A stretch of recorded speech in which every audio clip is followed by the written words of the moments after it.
everything has an equal and opposite reaction to the action, right? Doesn't matter if, like, the internet was invented and there was a lot of good that came out of that. Social media was invented, there was a lot of good that came out of that. We're less connected now physically in person, but we're more connected online and with people all over the world. We're able to see what's going on in all these places that, honestly, if it wasn't for social media, I don't think a guy like Trump could have succeeded, because he would have been beholden to the media and the lies that they put out about him, and the people would have just had to accept to believe those things.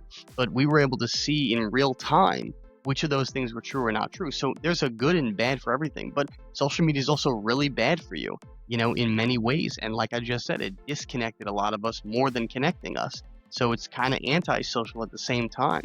Everything has an equal and opposite reaction. And so many people are just trying to have these politicians like come up with solutions where just fix the problem so that I can go back to watching football and eating Doritos. That's not a real life.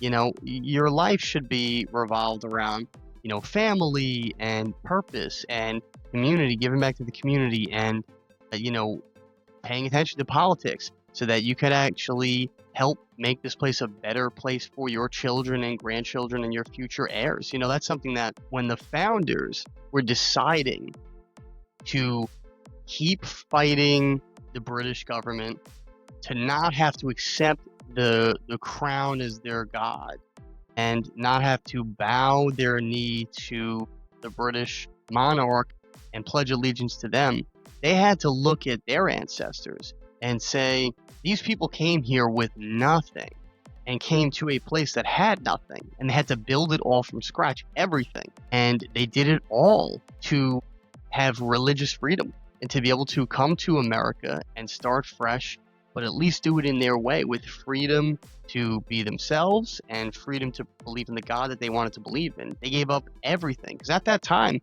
Great Britain was the America of their time. Not in terms of freedom, but they were the biggest superpower in the world, had everything. So they gave up all that luxury of the common man at that time to start from scratch and have absolutely nothing, barren, raw land. And then a bunch of other cultures that were already there that wanted to kill them because they were like, who are these people? We don't know. You don't. So there was so much that went into that. And the founders and the people at that time had to think back and say, if we give in just to have a life of convenience and not have war with Britain, then we would be smacking every one of our ancestors in the face for all the hard work that they did, and all of the many of them that died literally fighting for this dream.